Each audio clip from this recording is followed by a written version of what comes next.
চল চল, ঘন্টা বেজে গেছে, দেরি হয়ে গেল।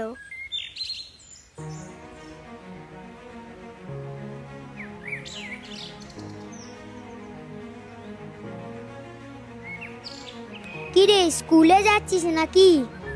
হ্যাঁ, দেখ না, একটু দেরি হয়ে গেল। আচ্ছা, তোরা ওই সরকারি স্কুলে পড়িস তাই না? হ্যাঁ, কেন? শুনেছি সরকারি স্কুলে নাকি পড়াশোনা হয় না। কই, আমাদের তো এরকম মনে হয়নি কখনো। আমি সেই শিশু শ্রেণী থেকে পড়ে আসছি, সব সময় দেখে এসছি আমাদের স্যার ম্যাডামরা ভালো করেই তো পড়ান।